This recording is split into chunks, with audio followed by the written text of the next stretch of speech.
मौजूदा वक्त में कश्मीर वादी में सिक्योरिटी फोर्सेज का पराक्रम अपने पूरे शबाब पर है।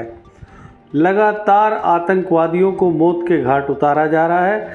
शुक्रवार को सिक्योरिटी फोर्सेज को उस वक्त एक और बड़ी कामयाबी मिली जब साउथ कश्मीर के पहलगांव के श्रीचंद टॉप इलाके के फॉरेस्ट एरिया में आतंकवादी संगठन हिजबुल मुजाहिदीन के टॉप सरगना अशरफ मौलवी समेत 3 आतंकवादियों को मार गिराया गया।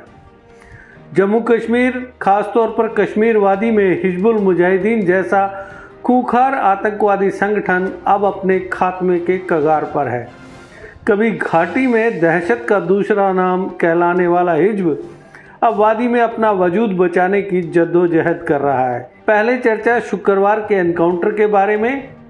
साउथ कश्मीर के अनंतनाग जिले के पहलगांव के ईस्ट ऑफ बाटकुट में श्रीचंद टॉप फॉरेस्ट एरिया में आतंकवादियों के ग्रुप की मौजूदगी के बाद सिक्योरिटी फोर्सेज ने इलाके में कॉर्डन एंड सर्च ऑपरेशन चलाया। इस बीच हुई मुठभेड़ में हिजबुल मुजाहिदीन के टॉप सरगना अशरफ मौलवी समेत 3 आतंकवादी मार गिराए गए। कोकरनाग निवासी मौलवी सिक्योरिटी फोर्सेज की प्रमुख वांटेड लिस्ट में शामिल था।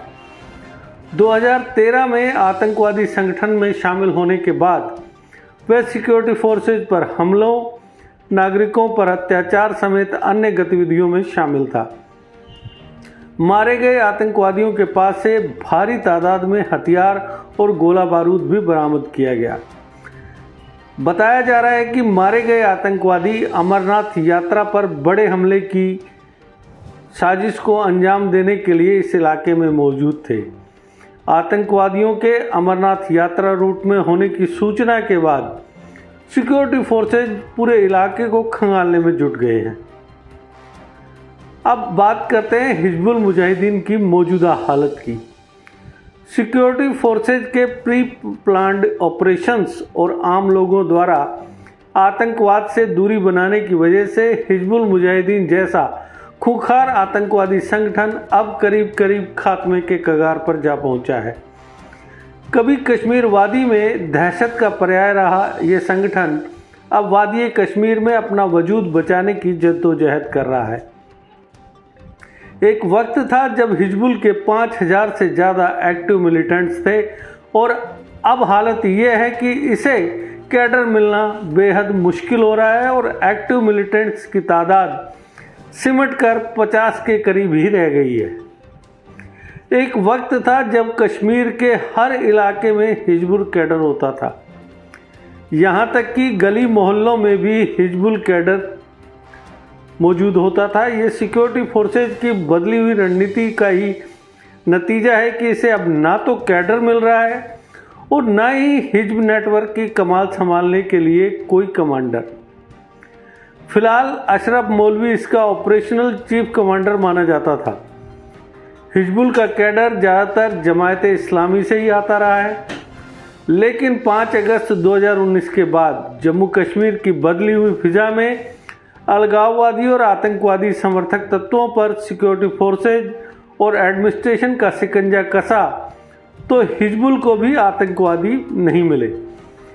इसकी वजह रही सेना और जम्मू कश्मीर पुलिस द्वारा लोगों से कांटेक्ट बढ़ाने के मकसद से थोड़े थोड़े वक्त के दरमियान करवाए जाने वाले प्रोग्राम से अवाम अलगाववादी और आतंकवादी तत्वों से दूर होने लगी। सिक्योरिटी एजेंसियों के मुताबिक पिछले 1 साल में 1 दर्जन युवा हिजबुल के आतंकवादी बने हैं। इसके अलावा लश्कर-ए-तोयबा, जैश-ए-मोहम्मद और टीआरएफ में कुछ स्थानीय आतंकवादी भर्ती हुए। इसी के साथ अल-बदर और अंसार गजवात उल हिंद जैसे संगठनों के आतंकवादी भी कश्मीर में कुछ तादाद में एक्टिव हैं। हाल ही में चिनारकोर के GOC lieutenant general DP Pandey ने कहा कि 230 युवाओं की मेन स्ट्रीम में वापसी करवाई गई है पिछले 1 साल के दौरान। अगर हम इस साल की बात करें तो अब तक 65 आतंकवादियों को सिक्योरिटी फोर्सेज ने अलग अलग एनकाउंटर्स में मौत के घाट उतार दिया। इनमें से लश्कर-ए-तोयबा के सबसे ज़्यादा 39 आतंकवादी मारे गए, जबकि जैश-ए-मोहम्मद के 15, हिजबुल के 7 और अल-बदर के 2 दहशतगर्दों को भी मार गिराया गया। 1990 में पाकिस्तान की खतरनाक इंटेलिजेंस एजेंसी ISI के नापाक मंसूबों को सरे अंजाम देने के लिए हिजबुल का गठन मोहम्मद एहसान डार उर्फ मास्टर एहसान डार ने मोहम्मद अब्दुल्ला बांगरू के साथ मिलकर किया था। ISI ने इसे हर तरह से मदद और प्रोटेक्शन दिया और इसका मकसद कश्मीर का पाकिस्तान में विलय था।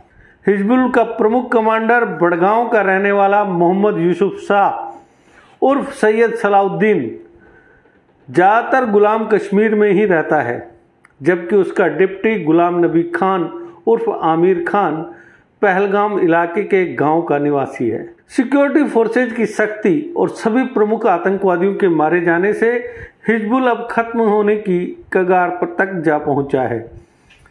हिजबुल पैसे की किल्लत से भी जूझ रहा है।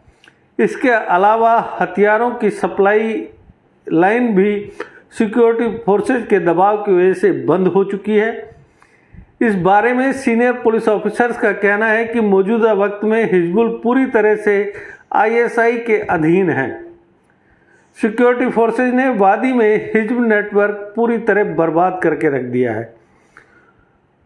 इन पुलिस अधिकारियों का कहना है कि उसके बचे कुचे कैडर का काम अब सिर्फ लश्कर, जैश व अन्य आतंकवादी संगठनों के लिए साजो सामान जुटाना और उनका साथ देने तक सिमट कर रह गया है। ऐसा भी हो सकता है कि जल्द ही हिजबुल भी जम्मू कश्मीर लिबरेशन फ्रंट यानी JKLF की तरह कागजों में ही सिमट कर रह जाएगा। अब अगर किसी इलाके से कोई युवा लापता होता है तो उसका परिवार तुरंत पुलिस के पास जाकर गुमशुदगी की इतला देता है।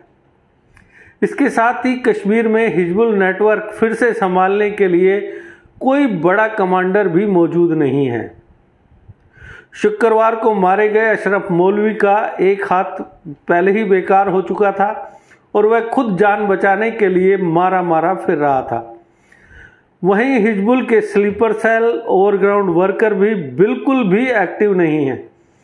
हिजबुल के मौजूदा हालात के मद्देनज़र हम तो बस यही दुआ करेंगे कि जल्द ही कश्मीर से दहशतगर्दी पूरी तरह खत्म हो, यहाँ एक्टिव सभी मिलिटेंट ऑर्गेनाइजेशन को नेस्तनाबूद कर दिया जाए और कश्मीरी युवाओं के लिए एक छोटी सी सलाह हम देंगे, बद की सोहबत में मत बैठो, इसका है अंजाम बुरा। बद की सोहबत में मत बैठो, इसका है अंजाम बुरा।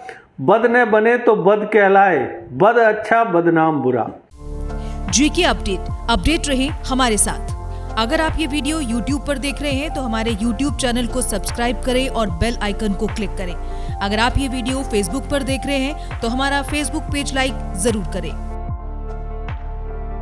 For advertisement please contact 7051091811।